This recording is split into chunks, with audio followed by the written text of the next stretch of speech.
Thank you, Mocha, Chris, Kelly, Marshall, Pat, my colleague, friend, and fellow artistic collaborator, Gloria, fellow artists and supporters of the arts. My name is Kyle, and I'm a multimedia artist and Florida native from Orlando. Currently, I'm creating constructions and installations that combine all types of media, including satellite images, photography, video, sculpture, and painting that sometimes result in topical site-specific interventions. My work is about here, where I live, and call home. These works are about what Florida used to be like and what it's like now. My constructions and paintings are atmospheric and result in things and resonate with things close to home, such as overdevelopment, diminishing habitat, and shrinking natural resources. In wrestling with these broad interests, I like to use the idea of simultaneousness, where a piece can embody the past, present, and future all at the same time in a single static object. For example, how do you bring a forest and the projected development of it into the gallery? Florida's subtropical rainforests and ecosystems are beautiful, but also fragile. There are topographies and environmental convergences that are unique to Florida and unlike anywhere else. These unique qualities, when ignored, result in, as seen over and over again, damage and loss of property, life, and infrastructure. Nature is self-healing and reclaims itself. In time, rainforests gobble up and conceal old empires.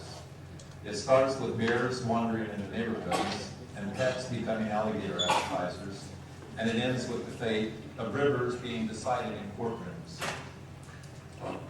We now live in a paranoid post-9/11 culture where we view what surrounds us with growing suspicion. It seems like there are a lot more things to mistrust and worry about. The drone of a passing jet carries with it the threat of being a weapon. Scientists of sudden death spring up like Nazi war factories, a unified invading army of developers, politicians, and financiers plotting and planning the demise of another pristine area. I started working in this way back in the 90s, and it has dissolved the barriers between who I am and the content of my work. Stuff has really started to open up. My work closely reflects my immediate day-to-day life. The day's activities have become subject matter. My work has taken on greater urgency. As the boundaries between my life and the content of my work melt and become less distinguished, I'm experiencing a wonderful sense of life is art. Another constant is that relationships are a very important component to my artistic focus. Not just between people, but communal, sociological, symbiotic, organic, and physical relationships. In terms of creative process, often a piece starts with a story in the news, paper, or on TV. Anything that is about the environment, or a geological anomaly, or anything that's about a cultural point of conflict. I research, starting with a visit to the place in question, talk to the people involved, any expert who can shed light. I gather as much information as possible. This action is the genesis of a piece. The creation may not so much be a literal interpretation as it is a point of departure. Often the work is a reactionary projection that evolves as concept and idea morph into a tangible realization. This topical interest seems important to me. In a way, it feels like I'm doing something bigger than myself. The work is a reflection of the culture, the time and place that we live in. The historians say it is the artist's job to document the time they live in. I think this is the moment in history that we can point at and say, there can never be another environmentally ignorant president. In terms of medium and technique, I pretty much ignore the distinctions and jump around. I view different techniques and media as tools.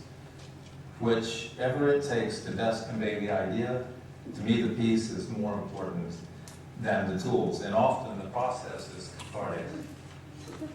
I like to disguise my creative footsteps through technical and conceptual density, hopefully succeeding in creating something fresh and unexpected.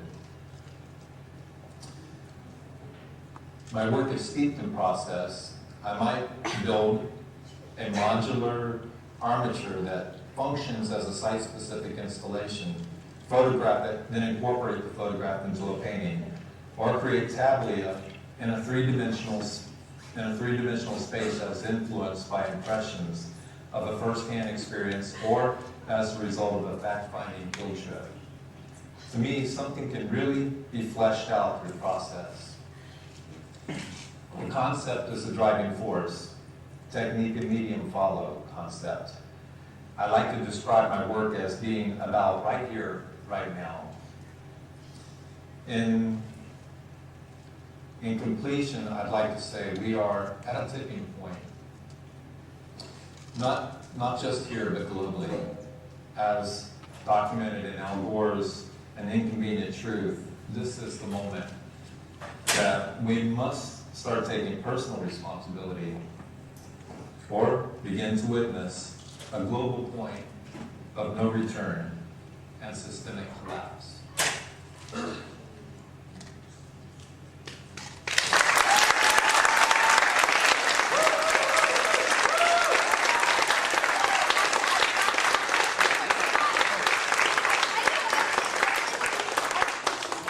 Wow, cool. All right, anyone got any questions for Kai? Y'all been drinking too much? So you're gotten much quieter as I going on. Yes, yes, ma'am. I was thinking when I was interpreting and trying to interpret some of your pieces, and you had one, the one with the slice of the earth, which the water. Can you kind of explain that one? The idea behind that piece is like carpetbaggers coming and getting a slice of the cake. What is the size of that? It's about this tall, about this big. Any other questions? Yes. Do you find doing this kind of art, does it strengthen you, or do you ever feel sadness while you're doing it? Or is it all positive? It's all positive. It's fun. It's kind of dangerous. I go to locations based on something I read in the paper, and I've never gone to a location where I've been robbed. People are very suspicious of your motivations. I've gotten in a lot of trouble. I really kind of enjoy that. It frees my